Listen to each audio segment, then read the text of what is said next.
Hey everybody. This is Doc. You guys have heard me talk about being a hyper and how that works. So this is just a quick video on how to be a hyper.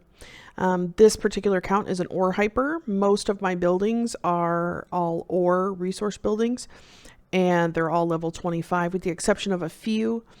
These, I can take out these 4 particular ones and change them over to ore, which I'll probably do here in the next few days. Just know that you should not do that until you've reached T4. Underneath T4, you may not have all the buildings completed that allow you to remove these.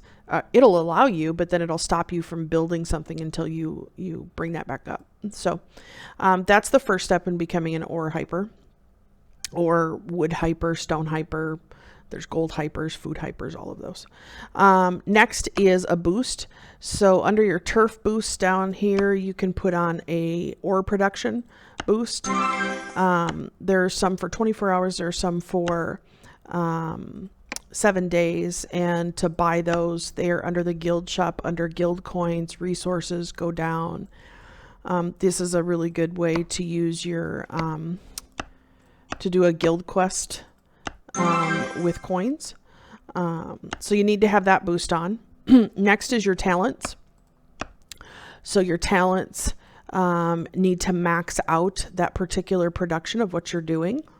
All right, all the way down here to number 3. And last but not least is your gear. So right now I have kind of a mixed gear on. It's good for ore. These 3 pieces here are for ore. This is for gold and some other gold pieces, and maybe yeah, travel speed. I don't know. It was just something to put there to make it work. If you are looking for I don't know what kind of gear I need, if you go here to all equipment and sort out by ore production rate, and then you can click through and see what pieces give you that.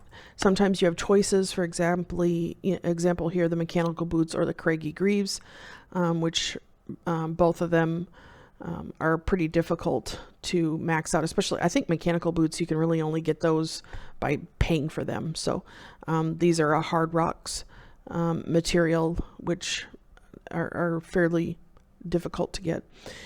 Anyway, so that is how you become a hyper. The very last piece that's so important, and I'm embarrassed to admit it, for the longest time I didn't realize it. I couldn't understand. I was like, man, I'm not making a whole lot of ore. I wake up in the morning and I don't have any more ore than when I went to bed. Somebody forgot to tell me the key point is you can't let this max out. If this turns yellow right here, showing you that you have the max amount, then you're not producing anymore. So that's why guilds have banks. And so you need to continually unload that before it gets full. So know, for example, this is the maximum amount that I can hold. This is how much I produce an hour. Do the math. It'll tell you how many hours go by before you need